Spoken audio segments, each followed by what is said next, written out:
আমরা মনে করি এক হাদি থেকে লক্ষ হাদি জন্ম নিবে ইনশাল্লাহ। কি বলো? যত যাবে রক্ত হাদিরা হবে শক্ত, তোমরা হবে শক্ত ইনশাল্লাহ। তোমরা শোনো নেই বাংলাদেশে আরেকটি দুর্ঘটনা ঘটেছে, শুনেছো তোমরা?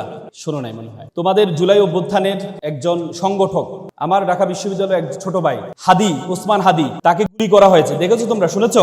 শোনো নাই, কারণ নেটওয়ার্ক এখানে নেই, তোমরা হয়তো শোনো নাই। এটা খুবই দুঃখজনক।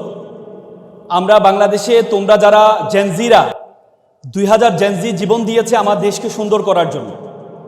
আমাদের দেশের যেই সংস্কৃতি এত বছর ধরে তৈরি হয়েছে, সেই সংস্কৃতিকে পরিবর্তন করার জন্য জেনজিরা তাদের তাজা রক্তটুকু বিলীন করে দিয়েছে।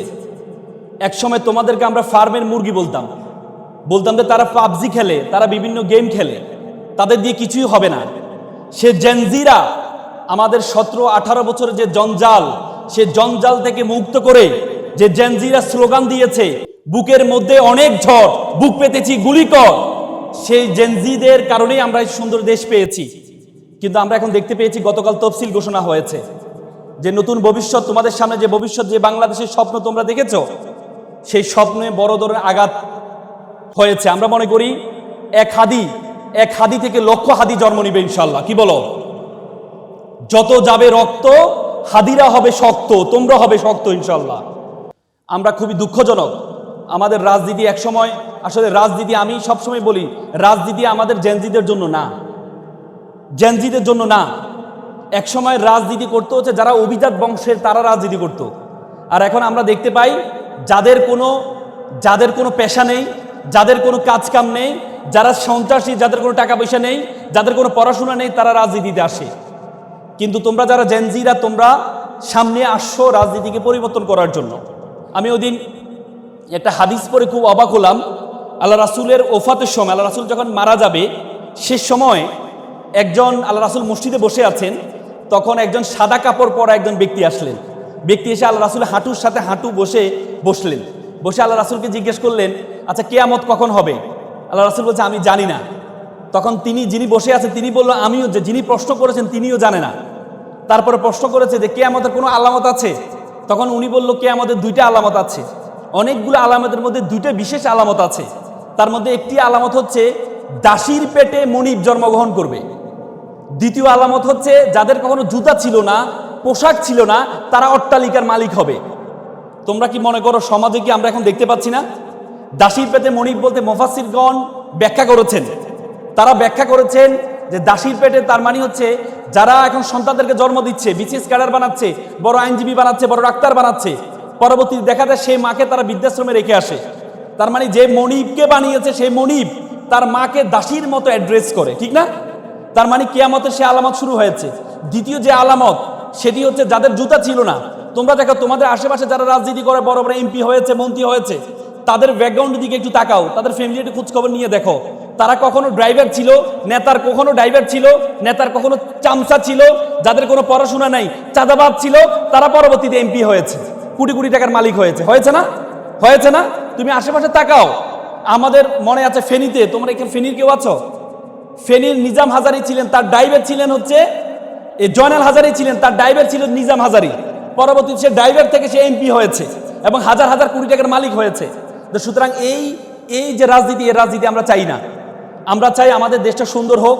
আমাদের দেশ, আমরা যে স্বপ্ন দেখে 2000 জীবন দিয়েছে, 30,000 পঙ্গুত্ব বরণ করেছে, আজকের এই সুন্দর আয়োজন থেকে আমরা মনে করি এই সুন্দর বাংলাদেশ আমরা সকলেই প্রত্যাশা করি।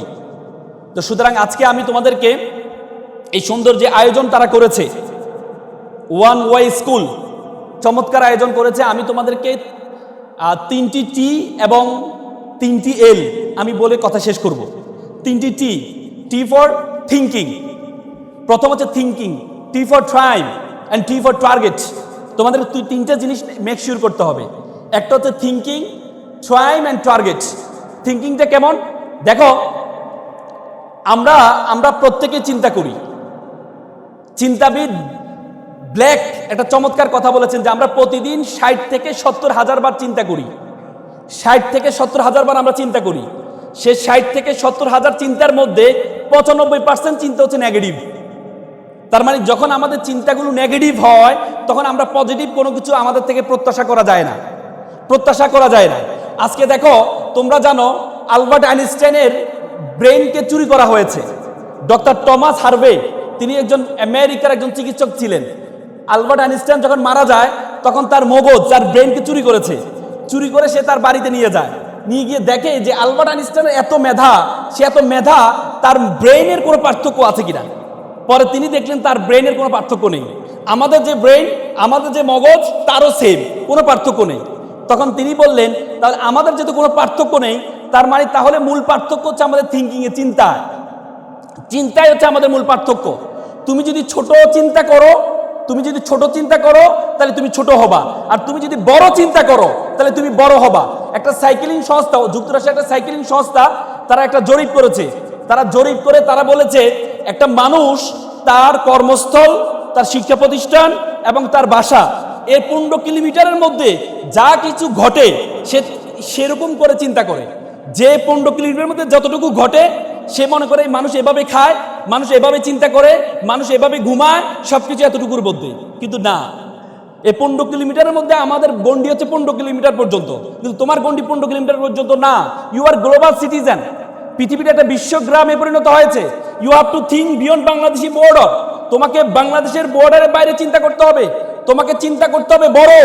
তোমাকে আল্লাহ তাআলা বলেছেন কুনতুম খায়রা উম্মাহ, you are the noblest nation, you are the best nation. আল্লাহ তাআলা বলেছেন বিশ্ব জগতে যা কিছু আছে সবকিছু আমি তোমার জন্য সৃষ্টি করেছি। আল্লাহ তাআলা কোরআনে বলেছে হুয়াল্লাযী খলাকালাকুম মা ফিল আরদি জামিআ, এই আসমান এবং জমিনে যা কিছু আছে আমি সবকিছু তোমার জন্য সৃষ্টি করেছি।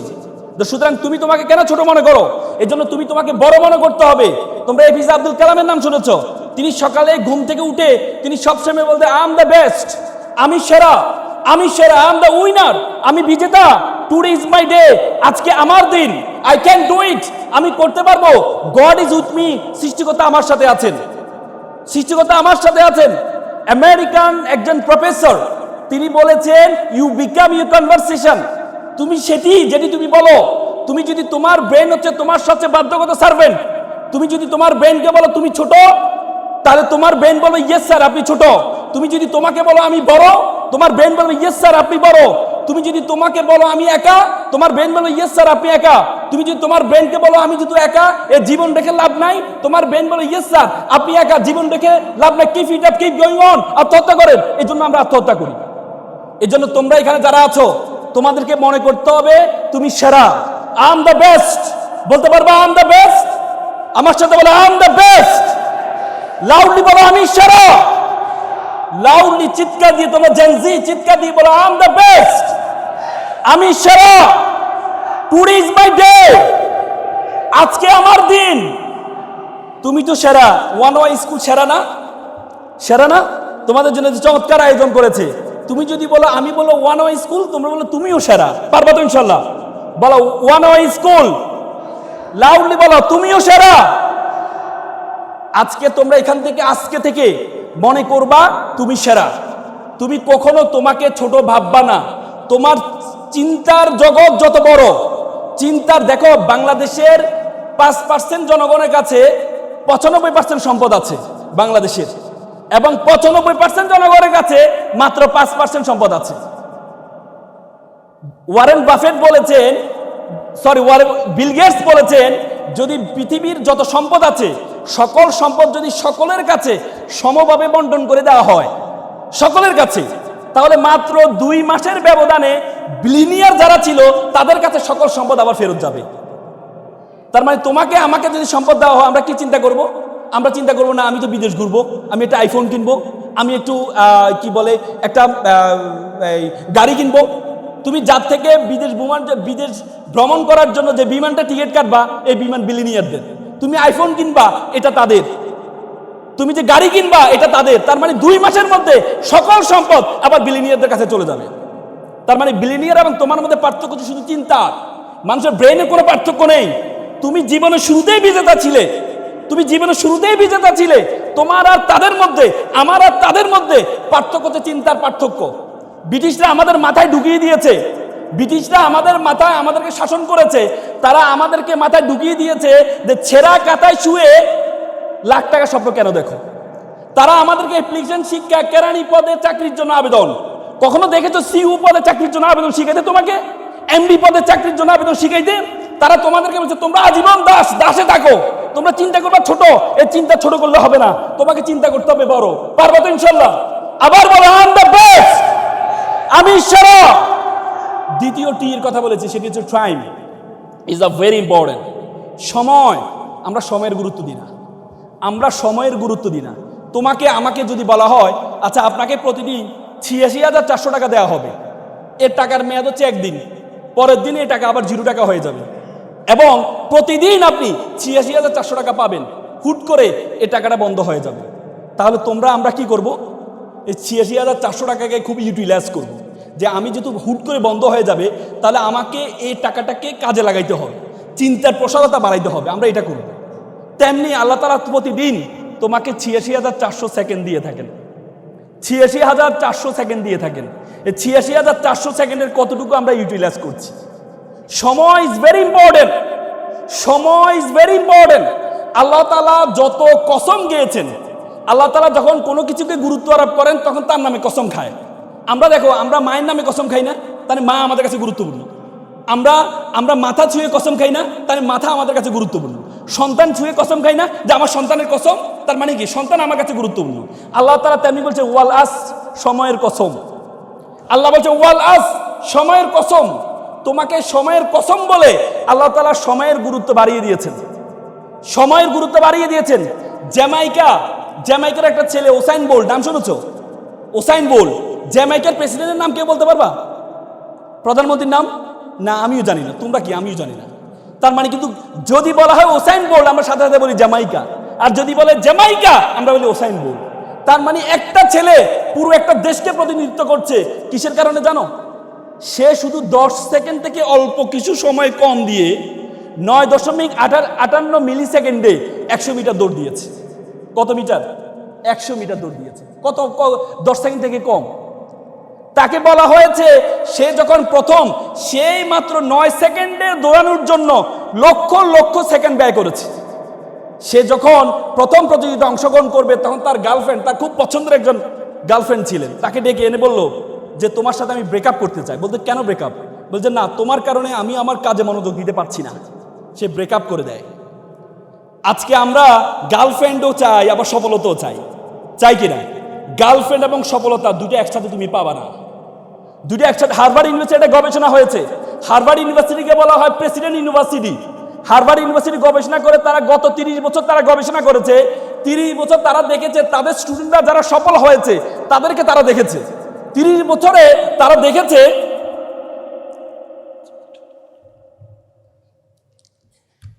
30 বছরে তারা দেখেছে যে তাদের স্টুডেন্টরা যারা সফল হয়েছে তারাই সফল হয়েছে যারা ইউনিভার্সিটি টাইমে অপোজিশন জেন্ডারের সাথে কোনো রিলেশনে ছিল না, তারা সবচেয়ে বেশি সফল।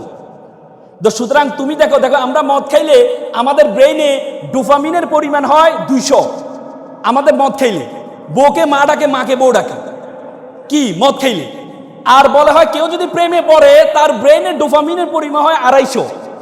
তার মানে তোমার ব্রেইনের মধ্যে ঘূর্ণিঝড় তৈরি হয়, আর এটা দিয়ে তুমি নাকি সফল হবা। মাত্র 200-তে মাকে বউ ডাকে, বউকে মা ডাকে, আর 250 দিয়ে তুমি নাকি সফল হইবা। তার মানে টাইম ইজ ভেরি ইম্পর্টেন্ট। তোমরা সময়ের গুরুত্ব দিবা। যদি সময়ের গুরুত্ব দিতে পারো, যদি সময়ের গুরুত্ব দিতে পারো, তোমাদেরকে আল্লাহ তাআলা অনর্থক সৃষ্টি করেন নাই। আল্লাহ তাআলা দেখো, প্রত্যেকটা একটা বিকল ঘড়ি প্রতিদিন 2 বার ঠিক সময়টা দেয়, জানো কিনা? একটা বিকল ঘড়ি প্রতিদিন 2 বার ঠিক সময় দেয়। আর তুমি তো বিকল না, আমি বিকল না, তাহলে আমাকে দিয়ে কেন কিছু হবে না? আল্লাহ তাআলা কোরআনে বলেছে লাকাদ খালাকনাল ইনসানা ফি আহসানি তাকওয়িম, আমি তোমাকে সুন্দর আকৃতি দিয়ে সৃষ্টি করেছি। এই আয়াতটা বলার জন্য আল্লাহ 4 বার কসম খাইছেন। কয়বার? আল্লাহ বলছে ওয়া তিনের কসম, ওয়া জাইতুনের কসম, ওয়া তুরি সিনিন, তুর পাহাড়ের কসম, বালাদিল আমিন, শহরের কসম, লাকাদ খালাকনাল ইনসানা ফি আহসানি তাকওয়িম, আমি তোমাকে সুন্দর আকৃতি দিয়ে সৃষ্টি করেছি। এরপরও তুমি বলো তোমাকে আল্লাহ তাআলা অনর্থক সৃষ্টি করেছেন? তুমি বলো তোমাকে অনর্থক সৃষ্টি করেছেন? আল্লাহ বলছে ওয়ামা খালাকনাস সামা ওয়ামা আর বাইনাহুমা বাতিলান, আমি আসমান এবং জমিনে যা কিছু সৃষ্টি করেছি কোনো কিছু আমি অনর্থক সৃষ্টি করিনি।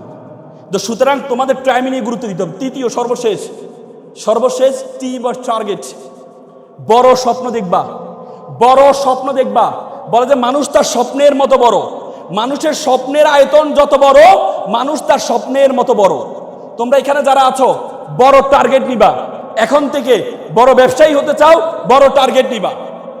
মনে রাখবা, আমরা প্রত্যেকে সবকিছু মনে রাখবা। It's not time for GK, it's time for SK. It's not for GK general knowledge, it's for SK মানে স্পেশাল নলেজ। এখন সময় হচ্ছে স্পেশাল নলেজ। যারা সবকিছু জানে তাদের কোনো খাওয়া নাই, যারা একটা জিনিস ভালো করে জানে তাদের খাওয়া আছে। তুমি দেখো, প্রাইমারি স্কুলে একটা শিক্ষক বেতন পায় 20,000, সে সব সাবজেক্ট পড়ায়। আর একটা কলেজের শিক্ষক সে বেতন পায় 50,000, একটা সাবজেক্ট পড়ায়। তার মানে একটা জিনিসকে ভালোভাবে জানতে হবে তোমাকে। এখানে যারা আছো, তোমরা তোমাদের লাইফের টার্গেট নাও যে একটা জিনিসকে তুমি ভালোভাবে জানবা। তুমি যদি সেটা ভালোভাবে জানতে পারো তাহলে তুমি সফল হবা। পারবা তো ইনশাল্লাহ? পারবা তো ইনশাল্লাহ? পারবা তো ইনশাল্লাহ? আমেরিকান প্রেসিডেন্ট বলেছেন, তোমার সফলতার জন্য যদি তোমার দৌড়ানোর সামর্থ্য না থাকে তাহলে তুমি হাঁটো, যদি হাঁটার সামর্থ্য না থাকে তাহলে তুমি হামাগুড়ি দাও, তারপরেও তোমার সফলতার দিকে তুমি এগিয়ে যাও। তো সুতরাং তোমরা এগিয়ে যাও, সে প্রত্যাশা করছি। এপিজে আব্দুল কালাম বলেছে, প্রজাপতির পিছনে ঘুরিও না, ফুলের চাষ করো, প্রজাপতি তোমার পিছনে ঘুরবে। সকলে ভালো থাকবা, সুস্থ থাকবা। আসসালামু আলাইকুম।